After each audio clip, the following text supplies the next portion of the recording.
ये बर्नार्ड की लाइफ की गरीब से अमीर बनने की सच्ची कहानी है। अमेरिका में एक बैंक ने उसे अंदर जाने नहीं दिया तो उस बैंक को ही खरीद लेता है। Welcome to world colour movies the banker. साल होता है 1939 का। टेक्सास में एक छोटी लड़की को दिखाया जाता है। उसका नाम बर्नार्ड है। बर्नार्ड एक आदमी के जूते पॉलिश कर रहा होता है। वो आदमी अपने दोस्त के साथ बिजनेस की बातें कर रहे होते हैं। बर्नार्ड उन दोनों की बातें सुनकर अपने डायरी में बिजनेस, प्रॉफिट और फाइनेंस के बारे में लिखता है। वो हमेशा आसपास क्या चल रही है सब नोटिस करके पैसे कैसे कमाए जाते हैं उसके बारे में सोचता रहता है। एक दिन बर्नार्ड अपने पापा को अपनी डायरी दिखाता है। उसके पापा उसकी लिखी डायरी देखकर कहते हैं, तुम तो बहुत टैलेंटेड हो, ये सब कुछ तुमने कैसे सीखा। बर्नार्ड के पापा को पहले से पता होता है उनका बेटा व्हाइट लोगों के फाइनेंस और बिजनेस के बारे में बातें सुनता रहता है। बर्नार्ड के पापा उसे कहते हैं, अगर व्हाइट लोगों को पता चल गया तुम उनकी बातें सुनते हो तो वो तुम्हें मार देंगे।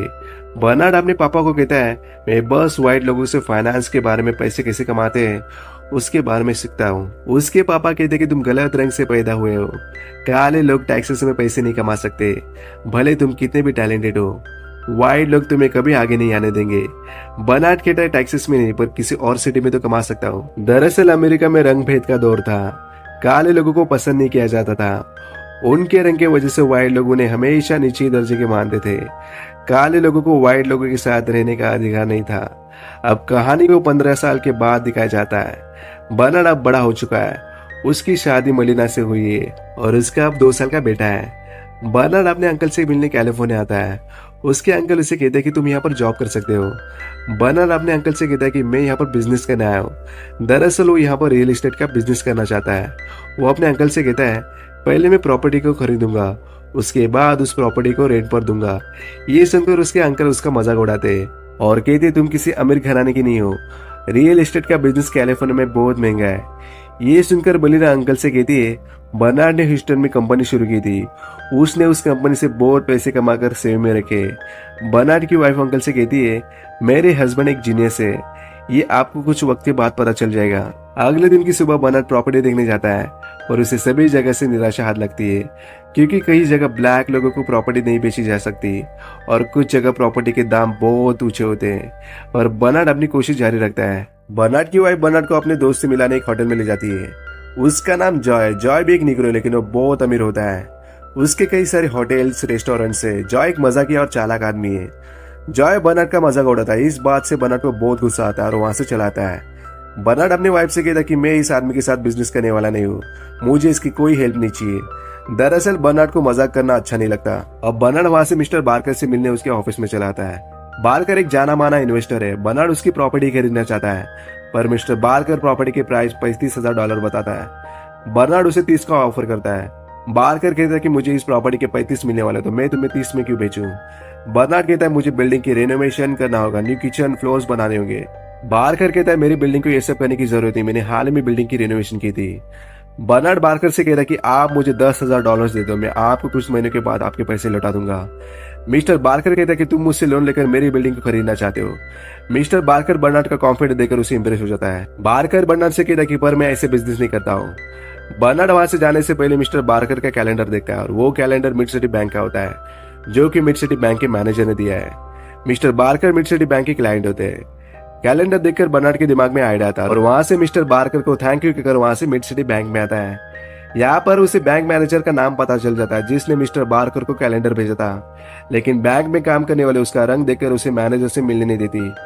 बर्नार्ड कई घंटों तक मैनेजर का बाहर वेट करता है और जैसे मैनेजर बाहर आता है बर्नार्ड उसे रोक लेता है। बर्नार्ड कहता है, मैं आपके क्लाइंट मिस्टर बार्कर को जानता हूँ, मैं जो बिजनेस करता हूँ उससे मिस्टर बार्कर को बहुत फायदा होगा, मुझे लगता है आप मेरे लिए लोन अप्रूवल कर देंगे। लेकिन बैंक मैनेजर उसे बिना कुछ बोले वहां से चला आता है। उसी रात बर्नार्ड को मिस्टर बार्कर का कॉल आता है। मिस्टर बार्कर उसे कहते कि क्या तुमने लोन पाने के लिए मेरा नाम का इस्तेमाल किया। बर्नार्ड के पास माफी मांगने के अलावा कोई ऑप्शन नहीं होता, लेकिन मिस्टर बार्कर बर्नार्ड को कुछ नहीं कहता, क्योंकि उसने बर्नार्ड के अंदर का कॉन्फिडेंस देख लिया है। वो बर्नार्ड को लोन देने के लिए मान जाता है। अब आगे एक बूढ़ी औरत को दिखाया जाता है। बूढ़ी औरत काले आदमी को अपने बिल्डिंग में देखती है। वो बर्नार्ड से पूछते कि तुम यहाँ पर क्या कर रहे हो। बर्नार्ड उसे कहता कि मैं बिल्डिंग का रेनोवेशन कर रहा हूँ। बूढ़ी औरत उसे गुस्से से देखती है और कहती कि तुम जैसे वर्कर को ध्यान देना चाहिए। बर्नार्ड कहता कि ये मेरी बिल्डिंग है और मैं इस बिल्डिंग का अच्छे से ख्याल रखूंगा। औरत बिना कुछ बोले अंदर चली जाती है। थोड़ी देर के बाद वहां पर पुलिस आ जाती है। पुलिस वाले बर्नार्ड को कहते कि उनको उस औरत ने बुलाया और तुम इस बिल्डिंग के ओनर होने का दावा कर रहे हो। बर्नार्ड पुलिस वालों को बिल्डिंग खरीदने के डॉक्यूमेंट्स दिखाता है। पुलिस को यकीन हो जाता है बर्नार्ड इस बिल्डिंग का ओनर है। दरअसल बर्नार्ड को पहले से पता था ऐसा कुछ होने वाला है, इसलिए बिल्डिंग के डॉक्यूमेंट्स अपने पास रखता है। जब रात को बर्नार्ड अपने घर पे जा रहा था तभी बूढ़ी औरत उसे कहती कि ये कोई रिनोवेशन का वक्त नहीं है। बर्नार्ड उसे प्यार से जवाब देता कि मैं कोई अब रिनोवेशन वर्कर नहीं हूँ, मैं यहाँ पर रहता और अपने घर पे जा रहा हूँ। ये सुनकर बूढ़ी औरत का मुंह खुला का खुला रह जाता है। अगले दिन वो बूढ़ी औरत बिल्डिंग छोड़कर कहीं और रहने जाती है क्योंकि उसे काले लोगों के साथ नहीं रहना है। उसके बाद वहां पर एक ब्लैक लेडी आती है और उस बिल्डिंग में रूम रेंट पर लेती है। अब धीरे धीरे उस बिल्डिंग में ब्लैक लोग रहने आते हैं, जैसे कि बर्नार्ड ने सोचा था। इससे उसे बहुत प्रॉफिट होता है। बर्नार्ड एक स्मार्ट इंसान होता है और बहुत दूर की सोचता है। अब बर्नार्ड मिस्टर बार्कर को पूरे पैसे देता है। बार्कर बर्नार्ड से इंप्रेस हो जाता है। वो बर्नार्ड को अपने साथ बिजनेस करने का ऑफर देता है। साथ साथ वो बर्नार्ड से ये भी कहता है कि हमें कॉल पर ही बात करनी होगी क्योंकि व्हाइट लोगों को पता चल गया मैं एक ब्लैक आदमी के साथ पार्टनरशिप के तौर पे काम कर रहा हूँ, तो हम दोनों को काफी नुकसान हो सकता है। बर्नार्ड मिस्टर बार्कर का ऑफर एक्सेप्ट करता है। अब ये दोनों साथ मिलकर काम करते हैं। बर्नार्ड एक घर को पसंद करता है, बार्कर उस घर को कम प्राइस में खरीद लेता है। बर्नार्ड उस घर का रिनोवेशन करके उसके इनकम कैलकुलेट करके उस घर को हाई प्राइस में बेच देता है। ऐसे मिस्टर बार्कर और बर्नार्ड रियल एस्टेट मार्केट में बहुत पैसे कमाते हैं। अब बर्नार्ड पुराना घर छोड़कर एक नए घर में रहने आता है। सब कुछ सही चल रहा होता है, पर एक दिन मिस्टर बार्कर की हार्ट अटैक से मौत हो जाती है। मिस्टर बार्कर की वाइफ अब बार्कर का सब काम देखती है। बार्कर की कंपनी में बर्नार्ड के शेयर्स होते हैं, वो बर्नार्ड के शेयर्स कम दाम में खरीदना चाहती है, पर बर्नार्ड उसका ऑफर ठुकराता है। वो कहता है कि बार्कर और मैं पार्टनरशिप में काम करते थे। बार्कर की वाइफ कहती है कि तुम्हारे पास कोई डॉक्यूमेंट्स नहीं साबित करने के लिए, मैं अब तुम्हें कोर्ट में मिलूंगी। बर्नार्ड भी कोर्ट में जाने का फैसला करता है। मिड सिटी बैंक के मैनेजर को बर्नार्ड और बार्कर के पार्टनरशिप के बारे में सब कुछ पता होता है। बर्नार्ड उस मैनेजर से मिलने मिड सिटी बैंक में जाता है, पर मैनेजर उसे मिलने से मना करता है क्योंकि वो मिस्टर बार्कर की वाइफ के फेवर में होता है। और बर्नार्ड पूरी तरह निराश हुआ है। वो बैंक के चारों तरफ देखता है, तभी उसके माइंड में एक जीनियस आइडिया आती है। वो तुरंत वहां से जॉय के पास आता है। इन दोनों के बीच में एक पार्टी में अच्छी दोस्ती हुई थी। बर्नार्ड उसे बताते कैसे वो बैंकर्स बिल्डिंग खरीद के उस बिल्डिंग के अंदर जितने भी बैंक है उनसे लोन ले सकता है। बिल्डिंग के ओनर होने से बैंक उन्हें लोन देने से मना नहीं कर सकते। जॉय उसके आइडिया से काफी इंप्रेस हो जाता है। वो समझ जाता है बर्नार्ड एक समझदार इंसान है। उसे पैसे कहाँ और किस जगह इन्वेस्ट करना है उसे अच्छी तरह से पता है और वो बहुत दूर तक सोचता है। जॉय अपने कुछ रेस्टोरेंट बेच देता है क्योंकि उन्हें बैंकर्स बिल्डिंग खरीदना है और बैंकर्स बिल्डिंग खरीदने के लिए इन्हें व्हाइट आदमी की जरूरत है क्योंकि व्हाइट आदमी के बिना उस बिल्डिंग को ये दोनों खरीद नहीं सकते। आगे बर्नार्ड जॉय को मैट से मिलाता है। मैट वही है जो बर्नार्ड के घर पे रिनोवेशन में उसकी हेल्प कर रहा था और वो बर्नार्ड के कजन का दोस्त भी है। बर्नार्ड मैट को बताते कि हम बैंकर्स बिल्डिंग खरीदना चाहते हैं, लेकिन व्हाइट आदमी के बिना हम उस बिल्डिंग को खरीद नहीं सकते। मैट कहता है कि मुझे उस बिल्डिंग के बारे में कुछ भी नहीं पता। बर्नार्ड मैट को बताते कि हम तुम्हें सब कुछ सिखा देंगे। इस बात से मैट मान जाता है। बर्नार्ड और जॉय मैट को गोल कैसे खेलते हैं, बात कैसे करते हैं, खाते कैसे, बिजनेस के बारे में सब कुछ सिखा रहे होते हैं। पर शुरू में तो मैट को दिक्कत होती है, लेकिन धीरे धीरे वो सब कुछ सीख रहा होता है। अब उसके अंदर एक कॉन्फिडेंस आ जाता है। जब बर्नार्ड और जॉय को पूरा यकीन हो जाता है मैट अब पूरी तरह रेडी हो चुका है, ये दोनों मैट को बैंकर्स बिल्डिंग के ओनर के बारे में बताते हैं। उसका नाम चार्ल्स रेनॉल्ट है। चार्ल्स बहुत ही रिच है। बैंकर्स बिल्डिंग उसने 1929 में बनाया था और ये डाउनटाउन में अब तक की सबसे बड़ी कमर्शियल बिल्डिंग है। अब वो दिन आता है मैट रेडियो को चार्ल्स से मिलने जाता है क्योंकि आज उसे बैंकर्स बिल्डिंग खरीदना है। चार्ल्स बैंकर्स बिल्डिंग को $2.40 मिलियन में बेचना चाहता है, बट मैट उसे 15 स्क्वायर फुट के हिसाब से $1.30 मिलियन का ऑफर देता है। उस ऑफिस में चार्ल्स का अकाउंटेंट भी होता है। वो अकाउंटेंट कैलकुलेटर पर हिसाब करने से पहले मैट अपने दिमाग में कैलकुलेट करके चार्ल्स को सब कुछ बता देता है। इससे चार्ल्स पूछता है कि ये तुम सब दिमाग में कैसे कर लेते हो। मैट कहता है कि प्रैक्टिस करके। दरअसल यहाँ आने से पहले मैट ने सब कुछ याद किया होता है। बर्नार्ड को पहले से पता था चार्ल्स मैट का टेस्ट जरूर करेगा, इसलिए बर्नार्ड ने मैट को बैंकर्स बिल्डिंग की फेस वैल्यू के बारे में पता था। चार्ल्स मैट को परख रहा होता है। मैट का कॉन्फिडेंट एक और दिमाग में कैलकुलेट करने की स्किल से वो मैट से इंप्रेस हो जाता है और ये डील फाइनल हो जाती है। अब आगे तीनों साथ मिलकर काम करते हैं और बैंक से लोन लेकर प्रॉपर्टी खरीद लेते हैं। जिस जगह गोरे रहते हैं उस जगह पर अपार्टमेंट खरीद कर काले लोगों को रूम्स रेंट पर दे देते हैं, जिससे यहाँ पर काले गोरे एक साथ रहने लगते हैं। इससे बर्नार्ड को रियल एस्टेट में बहुत प्रॉफिट हो जाता है। आगे बर्नार्ड अपने घर टेक्सास में आ जाता है। उसके डैड उसकी सफलता से बहुत खुश होते हैं। उसके डैड कहते हैं कि टेक्सास में अभी भी काले गोरे का भेदभाव है, काले लोगों को बैंक्स में लोन नहीं दी जाते हैं। बर्नार्ड जॉय से मिलकर कहता है मैं मेनलैंड बैंक को खरीदना चाहता हूँ। बर्नार्ड कहता है टेक्सास में अभी भी निग्रोस लोगों को लोन नहीं दी जाते हैं, मैं हमारे निग्रोस कम्युनिटी की हेल्प करना चाहता हूँ। जॉय पहले तो उसे मना करता है क्योंकि उसके हिसाब से बैंक खरीदना एक घाटे का सौदा होता है, पर बर्नार्ड की रिक्वेस्ट करने से आखिरकार वो मान जाता है। आगे बर्नार्ड जॉय और मैट टेक्सास में मेनलैंड बैंक खरीदने के लिए उसके ऑनर से मिलने जाते हैं। मैट और इसके साथ एक आदमी भी होता है। दोनों अंदर जाके ऑनर से बात करते हैं और उस बैंक को खरीद लेते हैं।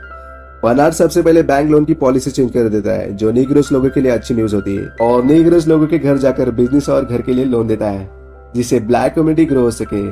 बर्नार्ड एक हफ्ते में 15 लोन अप्रूवल कर देता है। इसे बैंक के पुराने ओनर, जिसका नाम फ्लोरेंस है, उसे मैट पर शक होने लगता है, क्योंकि एक हफ्ते में इससे पहले बैंक ने 15 लोगों को लोन्स कभी नहीं देते। उस रात मैट बर्नार्ड से मिलने आता है और बर्नार्ड से कहता है फ्लोरेंस को मुझ पर शक होने लगा है। फ्लोरेंस मैट का पीछा करके यहाँ तक आए। वो मैट और बर्नार्ड की फोटो खींचता है। जब मैट वहां से अपने घर आता है, उसकी वाइफ कहती कि तुमने तो कहा था तुम बैंक के प्रॉफिट में पार्टनरशिप के तौर पर हो और तुम्हें तो महीने की सैलरी दी जाती। मैट अपने वाइफ से कहता है हम और एक बैंक खरीदने जा रहे हैं, तो मैं उस बैंक का ओनर बन जाऊंगा। यहाँ पर पता चलता है मैट की वाइफ बहुत लालची होती है। वो मैट को बर्नार्ड और जॉय के खिलाफ भड़काती है। अगले दिन मैट और जॉय बर्नार्ड के घर पर होते, तभी फ्लोरेंस वहां पर आता है और उन्हें धमकी दे देता है। वो कहता है मैं सबको बता दूंगा, तुमने फ्रॉड करके मेरे डैड से इस बैंक को खरीदा है और इस बैंक के ओनर 2 निग्रोज है। बर्नार्ड फ्लोरेंस से कहता है तुम्हारे डैड को पहले से सब कुछ पता था, ये बैंक 2 निग्रोज को बेच रहे हैं। ये सुनकर फ्लोरेंस की बोलती बंद हो जाती है। वो आगे कहता है मुझे फेडरल करेंसी डिपार्टमेंट से एक लेटर आया है, वो बैंक के इन्फेक्शन करने अगले महीने आने वाले हैं। जिस तरह से तुमने अनसेफ लोन दिए, उन्हें रिपोर्ट देकर पता चल जाएगा तुमने किन लोगों को लोन दिए। तुम अपना सीक्रेट बहुत देर तक छुपा नहीं सकते। बर्नार्ड जॉय और मैट से कहता कि हमें निग्रोज को लोन देना बंद कर देना होगा जब तक इन्फेक्शन पूरा नहीं होता तब तक। मैट जॉय और बर्नार्ड से कहता कि हमें और एक बैंक खरीदना चाहिए। मुझे एक टेक्सास में मर्लिन बैंक के बारे में पता है, उसकी कीमत लगभग $2.74 मिलियन है। अगर हमने ये बैंक खरीद लिया तो हमें मेनलैंड के अनसेफ लोन इस बैंक में मूव कर सकते हैं, इससे हम बच जाएंगे। और बर्नार्ड मैट को कहता है हमारे पास इतने सारे पैसे नहीं है और टेक्सास में एक दूसरा बैंक खरीदना राइट टाइम नहीं होगा। पर मैट उसकी कोई बात नहीं सुनता। ना चाहकर भी बर्नार्ड को मैट की बात माननी पड़ती है और मर्लिन बैंक को खरीदना पड़ता है। एक दिन फ्लोरेंस मैट को कॉल करता है। वो कहता है कि 4 व्हाइट कस्टमर मेनलैंड बैंक से पैसे निकालना चाहते हैं, क्योंकि उन्हें ऐसा लगता है इस बैंक के ओनर्स ब्लैक है। अब मैट फिर मन से बैंक चलाने लगता है और एक लॉयर से मिलकर मर्लिन बैंक की क्रॉस ड्यूटी लोन्स के बारे में वेरिफिकेशन करता है। एक दिन मर्लिन बैंक में बैंक एग्जामिनर आता है। उसे देखकर मैट घबरा जाता है। मैट बर्नार्ड को कॉल करके कहता है कि ऑफिस में फेडरल बैंक का एग्जामिनर आया है।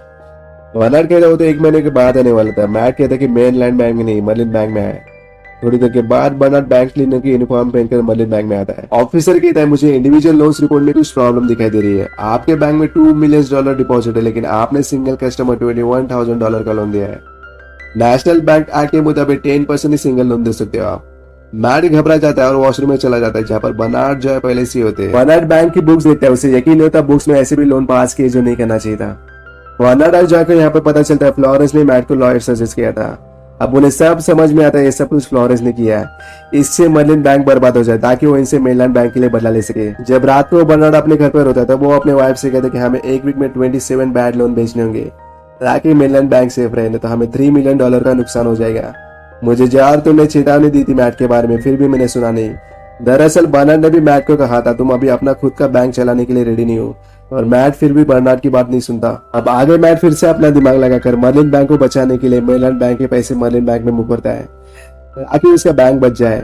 ये बात जब जॉय को उसका दोस्त फोन करके कहता है, वो तुरंत बर्नार्ड को लेकर मेनलैंड बैंक में आता है और मैट को कहता है ये करके तुमने धोखा किया है, ये बैंक के रूल्स के खिलाफ है, इससे दोनों बैंक बंद हो जाएंगे। बर्नार्ड मैट से बैंक की बुक मांगता है, पर तब तक देर हो चुकी थी।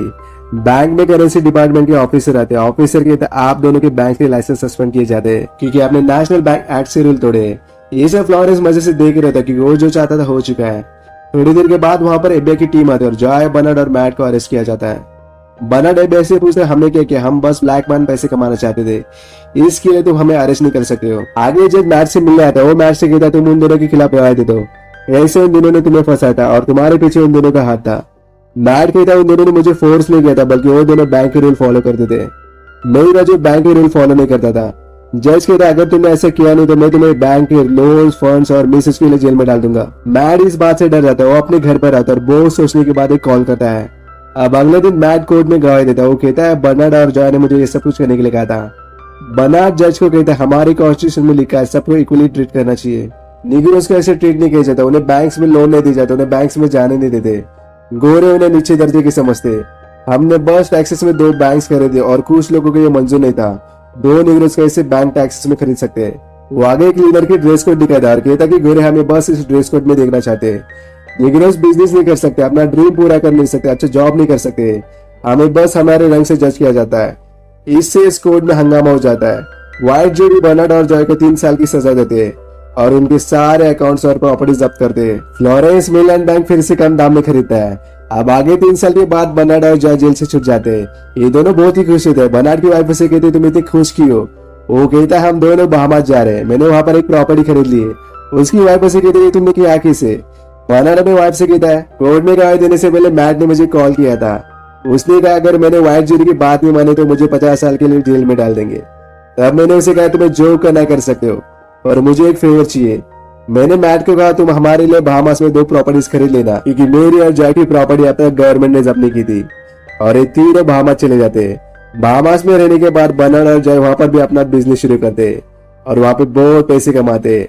द बैंकर में 2020 में अमेरिकन ड्रामा ट्रू स्टोरी है और IMDb पर इसे 10 में से 7.3 की रेटिंग मिली है। तो ये था द बैंकर मूवी का एक्सप्लेनेशन। उम्मीद करता हूँ आपको ये कहानी अच्छी लगी होगी।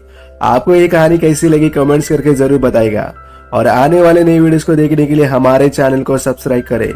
इससे आपको आने वाले नई वीडियोस की नोटिफिकेशन मिल जाएगी। वीडियो अच्छी लगी हो तो लाइक जरूर करेगा। आपके लाइक्स और कमेंट से मुझे और भी वीडियो बनाने का मोटिवेशन मिलता है। इसी के साथ आपसे विदा लेता हूँ, फिर लौटूंगा एक अच्छी कहानी के साथ। तब तक के लिए